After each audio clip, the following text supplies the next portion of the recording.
Ya, terima kasih ini Pak Chandra, Pak Prof. Kita sebenarnya sudah kelewat waktu, Pak Isradi, Sekjen sudah ingatkan. Nah, cuma saya mau tanya, kira-kira Pak Sekjen sangat ketat waktu. Ini ada Pak Taha ini. Apakah kira-kira masih boleh atau bagaimana, Prof. Taha? Ya sebenarnya waktunya sudah sampai, tapi karena Pak Arsyad Taha sudah siap, saya rasa cepat, singkat, dan jelas. Silakan aja Pak Taha, silakan Pak. Dikit aja, karena kita mau tutup segera. Assalamualaikum warahmatullahi wabarakatuh. Waalaikumsalam.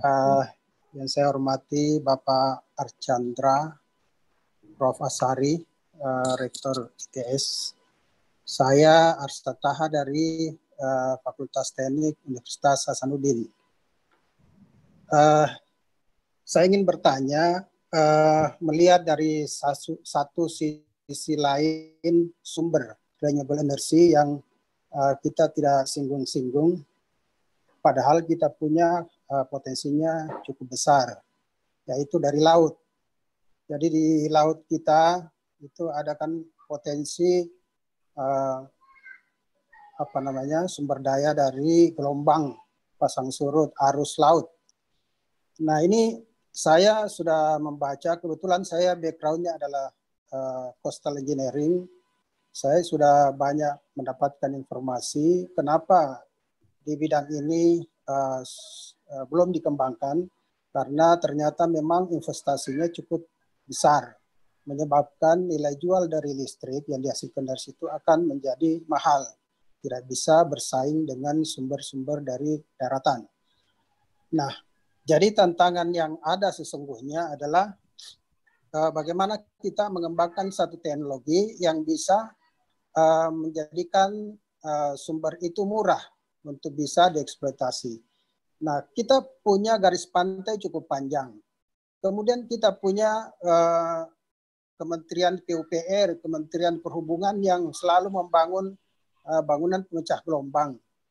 Padahal kalau bangunan pemecah gelombang itu bisa dimultifungsikan, bisa menangkap energi gelombang melalui overtopping, itu kan bisa menjadikan biaya investasinya sangat murah dan tentu nilai jualnya sangat murah, karena toh perhubungan membangun breakwater itu untuk melindungi pantai, untuk melindungi pelabuhan. PUPR membangun breakwater untuk melindungi pantai. Nah, kalau kita cantolkan di situ, saya kira akan menyebabkan biaya sangat kecil, ya, sehingga nilai jualnya menjadi, dan ini juga bisa sangat membantu masyarakat yang ada di pesisir yang mungkin saja belum bisa mendapatkan sambungan dari PLN. Nah, ini kira-kira bagaimana pendapat dari Pak Archandra? Ini karena saya lihat di Indonesia belum, penelitian sih sudah jalan, dan saya sendiri juga meneliti ini cukup panjang, dan kemarin sudah menghasilkan satu doktor ya di bidang itu, yaitu terkait. Mungkin sudah sangat jelas pertanyaannya, mohon maaf karena waktu. Kami persilakan pada Pak Chandra. Silakan. Terima kasih Pak Prof. Baik Pak. Saya mengerti yang apa yang dimaksud Pak Taha ya. Tapi boleh please allow me to give some opini lah ya. Saya membaca sebuah penelitian di Indonesia ini mengalihkan panjang garis pantai kita dengan sebuah formula energi. Kemudian dia katakan inilah potensi energi ombak kita.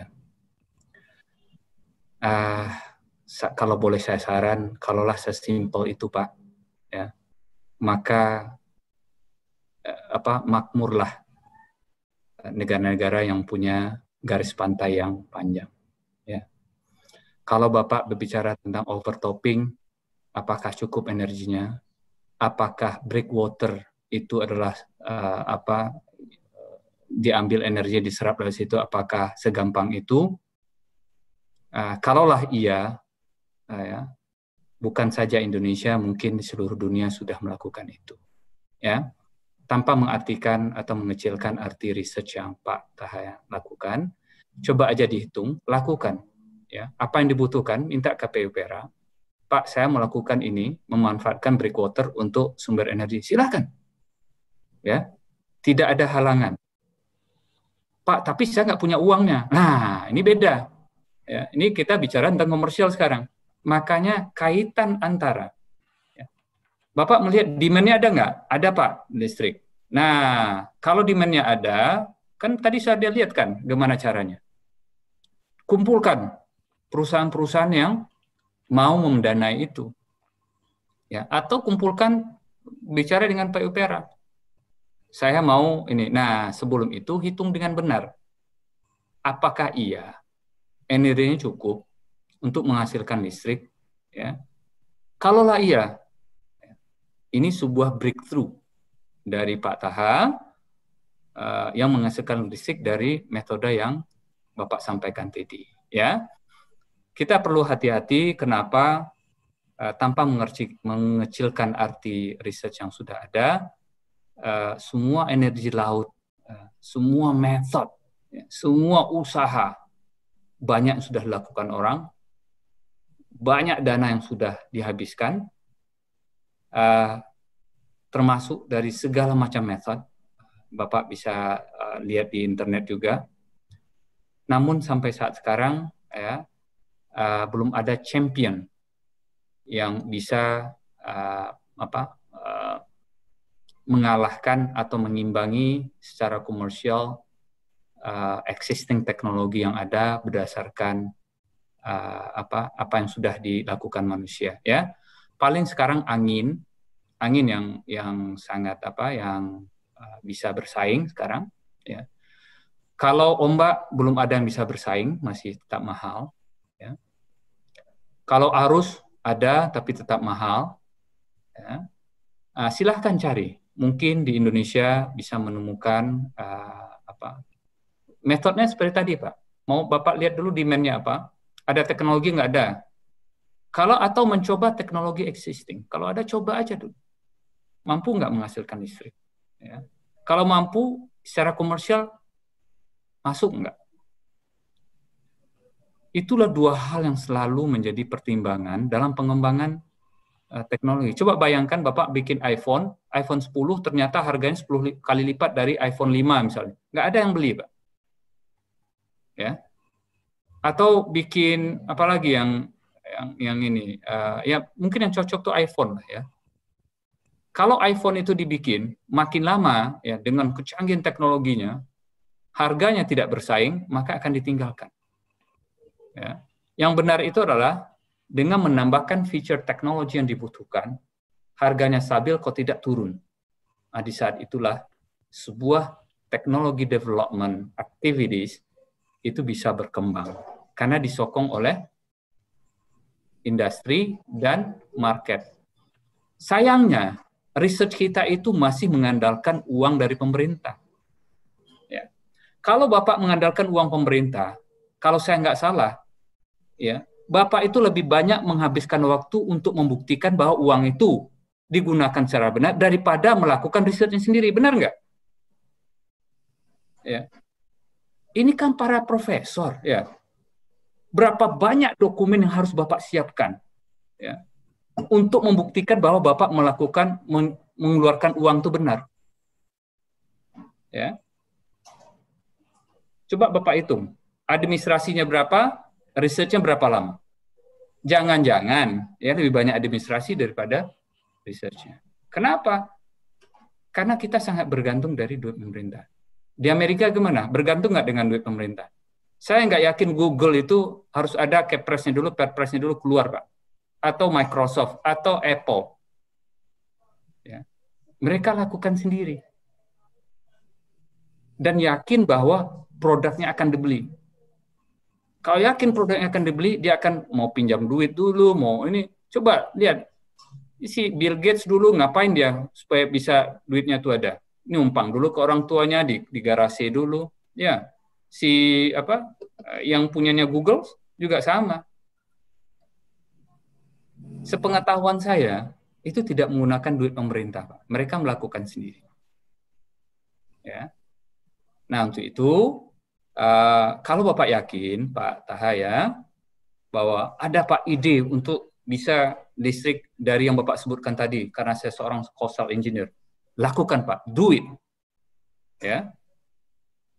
Nanti tanyain, ada yang beli apa tidak? Nah, masalahnya kalau nggak ada yang beli, Bapak in trouble. Pak, saya bisa menghasilkan ini listrik PLN harganya 1.200, tapi ini Pak, dengan teknologi ini harganya harus 10.000. Selesai Pak. Tapi dengan pengembang teknologi, PLN bisa misalnya harga PLN 1.400, Bapak jual dengan harga 1.000 dan teknologi ini, saya yakin Pak, Bapak nggak perlu membuat proposal ke PLN. PLN akan datang sendiri Pak, untuk mengambil listrik dari Bapak. Ya, nggak perlu menjajakan. Kenapa? Harga PLN 2.000, Bapak jual hasilnya 1.500. Ya. Maka disitulah yang dinamakan dengan research yang berbasis kepada demand. Ya. Riset Bapak nggak cari-cari lagi demand-nya apa. Ini udah jelas kok, PLN kalau Bapak bangun itu harga 1.500 misalnya. Selesai Bapak. Ya. Nah, itulah kira-kira view dari saya. Mohon maaf kalau nggak bermaksud untuk mendiscourage Bapak-bapak, tapi karena di sini di Indonesia ini research itu adalah cost center, itu dianggap cost. Ya, Balitbank ESDM juga gede Pak cost-nya Pak. Setahun itu, waduh. Ya. Nah, untuk itu ini kita ubah. Bisa nggak R&D itu tidak lagi menjadi cost center, tapi profit center. Hasilnya menghasilkan paten menghasilkan uang. Disitulah nanti riset itu bergulir dari penjualan IP, intellectual property dari riset yang kita hasilkan. Gitu kira-kira Pak. Makasih. Pak Moderator, ada sedikit komen untuk Pak Archandra. Pak Archandra, kebetulan saya yang hubungi Bapak kemarin, kita yang komunikasi. Yang pasti alhamdulillah Bapak sudah memberikan sesuatu yang sesuai dengan arahan. Tantangan sudah terlihat semua, dan saya rasa ini akan jadi tantangan bagi semua dekan teknik Indonesia terkait apa yang Bapak sampaikan. Terkait juga apa yang akan dilakukan terkait energi kita juga sudah terpapar dengan jelas. Hanya memang kalau kita lihat faktanya, bahwa ke depan suka atau tidak suka energi fosil akan habis. Makanya Pak Archandra juga tidak melarang, silahkan melakukan kegiatan penelitian yang pasti secara ekonomi sekarang masih bagus. Itu aja barangkali Pak Archandra, terima kasih, tidak perlu dikomentari. Yang pasti kami berterima kasih Pak Rektor, Pak Archandra atas kehadiran dan kedatangannya. Luar biasa, ini tercapai tujuan kami untuk menyampaikan apa sebenarnya tantangan bagi kami semua. Saya kembalikan kepada Pak Moderator. Oke. Baik, Pak Syari mungkin mau tutup, sudah tutup nanti kami sampaikan setelah setelah Pak Syari tutup, kemudian kami akan berikan sedikit kesimpulan, setelah itu kami serahkan pada Pak Sekjen FDTI for Dekan Teknik Indonesia untuk menutup acara. Baik, kami persilakan pada Pak Rektor. Silakan.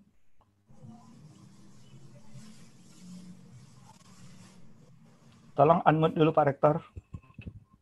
Ya, terima kasih Pak Ari, terima kasih Pak Sekjen, terima kasih Pak Archandra yang sudah memberikan insight-nya. Sebetulnya ada banyak tips ya untuk kita semua, khususnya kepada para dekan, karena ini adalah forum dekan teknik Pak Indonesia ya.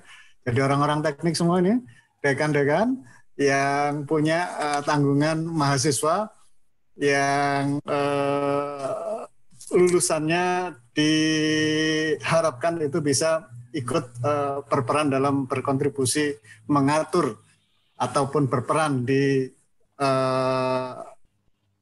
pengelolaan energi Indonesia.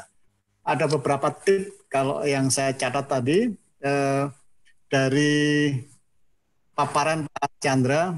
Yang pertama tentang kondisi energi, sudahkah memenuhi 4 ideal yang diinginkan oleh bangsa. Yang kedua, tips untuk melakukan riset karena perguruan tinggi kita ini risetnya juga diharapkan, yaitu riset itu dibangun dengan melihat ujung dari teknologi yang ada, baru kita mulai. Dan riset itu harus sangat erat antara technical dan financial. Untuk SDM-nya, untuk anak-anak kita, supaya successful transformasi atau anak-anak ini bisa melakukan perubahan, mari tips dari Pak Archandra tadi, bahwa anak-anak untuk paham, untuk mau bertindak, dan untuk berani bertindak. Itu beberapa tips dari saya. Atas nama, tapi mungkin sebelum nanti ditutup, barangkali Pak Ari, Pak Archandra diberi kesempatan gitu ya untuk sesi penutup. Dari saya selaku pembahas yang ditugaskan oleh Forum Dekan, menyampaikan terima kasih pada Pak Archandra. Terima kasih pula kepada Forum Dekan Teknik Indonesia, moderator Pak Ari, Pak Nizam yang sudah keluar dari ruangan, dan Pak Sekjen serta Bapak Ibu semua. Sesungguhnya ada beberapa informasi tentang ITS, tentang yang sudah dilakukan ya. Cuma rasanya waktunya juga sudah tidak memungkinkan ya. Kami di ITS itu ada perkapalan, ada inovasi-inovasi yang ada banyak, termasuk blok Masela, Pak. Ini menarik sekali. Blok Masela ini adalah eksplorasi baru. Ini menyerap tenaga kerja yang luar biasa. Nah, ini sesungguhnya bisa kita garap bersama-sama. Ada beberapa usulan, kemudian ada kapal, ada floating, offload, kemudian Pak Archandra dulu yang menginginkan untuk dilakukan offshore ya, dilakukan pabriknya itu ada di darat. Wah, ini luar biasa, Pak. Nah, ini yang baru akan dilaksanakan, termasuk di eksplorasi enhancement oil recovery, Pak. Ini peran perguruan tinggi banyak sesungguhnya. Kami siap ya, di ITS itu ada banyak sekali program studi teknik yang sangat terkait dengan oil and gas, dengan perkapalan transportasi, dengan kelistrikan. Nah, itu sesungguhnya ada banyak view yang bisa dilakukan oleh kawan-kawan dekan teknik di Indonesia. Demikian, terima kasih atas paparannya, atas pencerahannya Pak Archandra. Saya selaku pembahas yang ditugaskan. Sekali lagi terima kasih, mudah-mudahan bisa ketemu lagi di waktu yang lebih cerah dan mencerahkan. Terima kasih. Saya serahkan kembali ke Pak Ari. Terima kasih Prof. Azhari dan Pak Rektor ITS. Baik, sebelum kita tutup dan sebelum kita serahkan closing remarks-nya dengan Sekjen FDTI, izinkan saya sampaikan ini pepatah petitih Melayu sedikit, Pak. Betuah parang karena hulunya, hulu di kepal elok terasa. Betuah Pak Chandra karena ilmunya, ilmu diamalkan agar Indonesia jaya. Apalah tanda si kayu jati, kayunya keras sekeras besi. Apa tanda kita adalah guru sejati, mau bekerja keras sepenuh hati. Apa tanda akasia dan meranti, kayu unggul kerasnya terbukti. Apa tanda orang Indonesia sejati, bekerja tekun sampai mati. Baik, kami persilakan kepada Pak Sekjen untuk menutup acara. Dan sekali lagi kami atas nama moderator, jika ada tersilap tutur bicara, jemari disusun, maaf kami minta. Kami persilakan kepada Pak Dr. Isradi. Boleh closing remark dari saya enggak? Silakan Pak. Silakan. Iya, ya mohon maaf sekali. Iya, tadi Bapak belum ya. Oh iya. Silakan Pak Dr. Chandra. Baik, terima kasih ke Pak Isradi ya yang sudah memfasilitasi acaranya, Pak Rektor ITS, Pak Ari, Bapak, Ibu-ibu yang hadir pada siang ini. Pertama, saya mohon maaf kalau dalam penyampaian tadi ada yang kurang berkenan ya. Yang kedua, kalau ingin berdiskusi lebih lanjut atau mengetahui tentang pikiran-pikiran saya tentang suatu masalah, saya kadang-kadang tulis di Instagram. Ya, Bapak silahkan lihat di Instagram saya. Ya, kalau nggak salah archandra.tahar kalau nggak salah ya, yang resmi. Juga di Facebook saya tulis juga beberapa tentang persoalan oil and gas, tapi tetap dengan rambu-rambu bahwa sebagai yang sudah di luar di pemerintahan, kalau ada yang bertanya tentang pemerintahan mungkin saya nggak bisa jawab.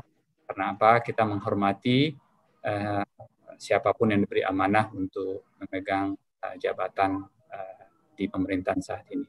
Jadi persoalannya akan kita tinjau dari dua sisi aja, technical, komersial. Ya, aspek politiknya akan saya jauhi. Karena apa? Karena ada yang berkompeten untuk menjelaskannya. Ya, misalnya tadi saya bertanya tentang kenapa blok rokannya, kenapa ini, kenapa? Kalau udah bersentuhan dengan politiknya, mungkin nggak akan saya jawab. Ya, kita membuat budaya baru. Seperti di Amerika, presiden yang selesai itu tidak mau mengomentari presiden yang sedang memangku jabatan. Ya, kenapa? Inilah saling menghormati, bentuk kita membangun budaya politik baru. Ya, juga tadi kalau ada merasa bahwa Bapak terlalu pesimis dengan ide saya, enggak, silahkan lakukan. Ya, tapi intinya seperti framework yang saya katakan, demand. Kalau demand-nya ada dan menghasilkan nanti secara komersial, disitulah research akan bergulir dan berjalan dengan baik, insya Allah. Ya. Yang terakhir juga salam kenal kepada bapak-bapak semua. Mungkin nggak pernah mendengar saya berkomentar secara langsung ya, melihat di TV atau di media sosial yang lain. Saya mengucapkan salam kenal buat bapak-bapak semua, bapak ibu ya. Kalau ada kesempatan, ada yang perlu saya jelaskan terhadap topik tadi atau yang lain, silahkan kontak saya. Dan juga kalau saya ke ITS itu udah 2 kali ya Pak Ansari ya, 2 kali kalau nggak salah ya. Waktu ke lab hidro kita Pak. Lab hidro. Kampus sama saya. Iya, oh iya ingat saya ya. Nah, kalau saya ingin sekali jalan-jalan ke universitas Bapak untuk tatap muka karena beda. Pak Ansari coba tanya, sewaktu saya di mana di tatap muka beda nggak dengan yang di webinar ini? Beda kan ya? Beda. Ya, di sini mungkin nggak ada marah-marahnya, tapi kalau Bapak kantor saya dulu di SDM, ya mungkin kadang-kadang saya nggak sabaran juga melihat perubahan itu terlalu pelan. Pinginnya kita merubah secepat-cepatnya, tapi waktu ada batasnya. Apa yang bisa kita perbuat, ya. Jangan sampai kita merasa tidak mampu atau banyak pekerjaan yang belum tuntas. Setiap masa ada orangnya, setiap orang ada masanya. Ya, untuk itu mari kita membangun negeri ini. Banyak persoalan kita, banyak tantangannya. Jangan patah semangat. Persoalan itu banyak dan kita insya Allah masih diberi waktu. Kalau kita bisa menyelesaikan satu persoalan 1 hari, kalau enggak satu persoalan 1 minggu atau satu persoalan 1 tahun, digabung dengan berapa juta tadi kita 8 juta mahasiswa bisa menyelesaikan satu persoalan. Coba bayangkan efeknya, ya. Untuk itu hari ini terima kasih saya ucapkan, mohon maaf yang sebesar-besarnya kalau dalam penyampaian tadi ada yang kurang berkenan, ada rasa arogan, ada rasa sombong dan lain-lain, semoga kita dihindarkan dari sisi itu. Terima kasih. Assalamualaikum warahmatullahi wabarakatuh. Terima kasih Pak Archandra. Jadi akhirnya saya mewakili Prof. Nisam, PLT Dirjen Dikti dan Ketua Umum FDTI. Mohon maaf sebesar-besarnya jika dalam pelaksanaan ada yang kurang. Terima kasih besar kepada Pak Archandra Tahar, Pak Ashari, Pak Ari, dan teman-teman semua atas kehadirannya. Sesuai dengan misi Prof. Nisam ingin menjadikan perguruan tinggi sebagai matahari pencerahan bagi semuanya. Nah, akhirnya apa yang kita lakukan hari ini, saya rasa dari lubuk hati yang paling dalam adalah untuk bangsa dan negara. Maka itu saya akan tutup acara ini dengan secara bersama-sama kita mendengarkan lagu Padamu Negeri. Terima kasih Pak Archandra, terima kasih Pak Asari, terima kasih semuanya. Assalamualaikum warahmatullahi wabarakatuh. Modric encerrado y lo hace otra vez.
Ya, terima kasih Bapak Ibu sekalian. Jadi Pak Archandra, Pak Asari sekali lagi terima kasih dan Bapak Ibu sekalian. Jadi kita ada misi sebenarnya. Kita ingin ada semacam peta jalan pengelolaan energi di Indonesia atau mineral di Indonesia.